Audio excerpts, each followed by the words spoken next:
everyone, today I'll be reviewing the Law Barista Latte Premium Coffee Machine for you. So Law Australia recently had a Father's Day promotion where if you bought $150 worth of pods, you could get this Latte Premium machine for free. Its RRP is normally $249, so a great saving there. So obviously I took advantage of this offer. So there was a number of pods that you could have chosen. They had a variety, so depending on your taste and intensity. So I've put them into this kind of pod holder. I got this off eBay and I'll leave it in the description box below if you're interested. But I just got a variety of the different pods worth obviously $150 worth. So there's two different types of pods that you can actually put into this machine. So you've got your standard kind of 1 cup version, which is here, and then you can also use the extra large pods as well. So this is actually 2 cups of coffee in one. So here's just boxes. So you could have chosen, like I said, this is the extra large pods, and these are just the regular ones. So let's kind of go closer to the machine and take a look at what the features are. So obviously the main feature is that it comes with a milk frother. So this is what the milk frother looks like, kind of basic black design, and it just kind of sits really nicely closely with the machine itself. So the frother itself comes with this metal frothing kind of mechanism at the bottom. Let me tell you, this can froth. So I'll show you in a little while how to use the machine and show you exactly how frothy it can get. But I found that it actually overfroths my milk. So I actually found a way that you can reduce the frothiness, and that's literally by removing this little kind of metal coil off the bottom of that, and it actually allows you to make the milk less frothy. So that's just a little tip for those who realized that it was a bit frothier. And the actual milk frother itself has a little max line. You probably won't be able to see it, but you can kind of only really, it says fill it up to here because it gets so frothy. You don't want it to overflow. So yeah, that's kind of like where the milk frother is. So here's the actual machine. So how this works is obviously you turn it on, and then it's flashing at the moment. So you just wait for it to stop flashing. So let's just wait for it to do that. While it's doing that, let me just explain some more features. So here is the little mechanism for you to put your pods into. So just look in the pod. So like I said, you can put the small ones or you can put the extra large ones as well. It's got the room, and it automatically detects whether you've used one of the smaller ones or the double XXL ones. So yeah, you put the pod in and then you close it. So as you can probably tell, it does require a bit of tugging, and compared to some of my older kind of coffee machines that I've had in the past, this is kind of flimsy feeling. It's plasticky, so that's just something to note for those of you who are wondering. As you can see, all of the buttons are now lit up, and it's no longer flashing, meaning that it is now ready to make your coffee.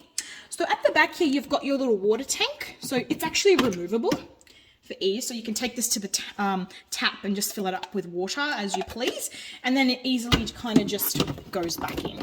So pretty easy to use in that sense. So I've put my pod in there, and this is what it looks like from the front. So it's got like obviously the part here which allows you to step up the glass should you need to, and it's also got the excess leakage collector here. And if I move this out of the way, you can see down here you've got the pod collector. So once the pods get used, they go into this little container here, and you can just throw them out when you're ready. And it also has like a water filtering thing down the bottom that allows you to get rid of excess coffee as well, which you can see the 2 little marks there. So I'll just put that back in and put this down here. So let's make a coffee. So the first thing I like to do is actually put the milk into the milk frother because it takes a little bit of time. So let's do that. Like I said, it's got a max line in there, which I'll fill to now so you can kind of see how much milk can go in. So that's the max line. So you can see it's actually not that much milk in there, but it is enough for 1 standard glass of milk. So like I said, I am going to remove my metal coil because I don't want it to be too frothy, but if you want more froth and you want to make a cappuccino or something, you can leave that on. Then you just simply put the lid on, and then you put, it's got a power button here. So I'm just going to put this onto the base and start it. So 1 second press allows you to heat the milk, And holding it down and pressing it for 3 seconds allows you to keep the milk cold. So you can have like a cold coffee if you wanted with froth. So that's going. You can see it's whirling around in there really nicely. Now I've just got this glass here, just so you can see as the coffee comes down, I've just got a clear glass. So as you can see, it doesn't fit, so I'm just going to remove this little base down here and put my glass. So you can just on the corner here.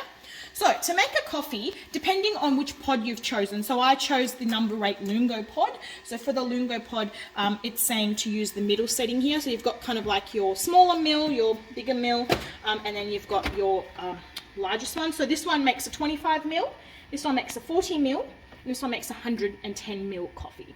So depending on how strong or weak you want it, you can decide. So I'm going to go for the middle one here and make a 40 mil coffee. So let's click that, and then it will start the machine. So then you'll start seeing the coffee coming down.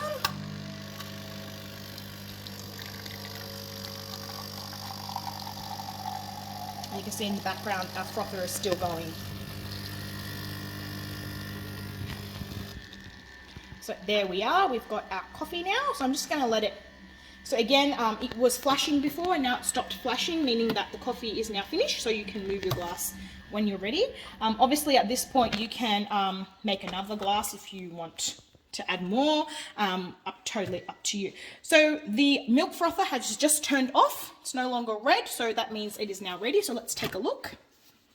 So you can see it's, even without the metal coil, it's very frothy. You can see that. So let's put this into our cup of coffee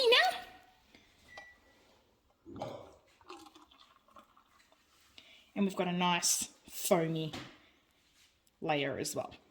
Obviously, like I said before, you'll have a lot more foam if you still had the coil. So yeah, that's the coffee. Nice, rich, and let me tell you, it smells like coffee. It's got a really nice aroma coming out. So it's been a godsend, especially during these work from home times. It's a really good machine that really does give you nice, strong coffee and good quality coffee that you can actually drink, you know, multiple times a day if you want, up to you. Now, in terms of cleaning, so like I said, you can remove the pods once you're done. You put this back here, down here when you're done.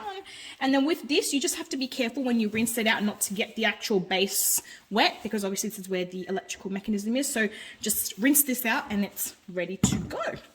So yes, hope you liked the review. Please don't forget to give me a thumbs up and subscribe, and I'll see you next time.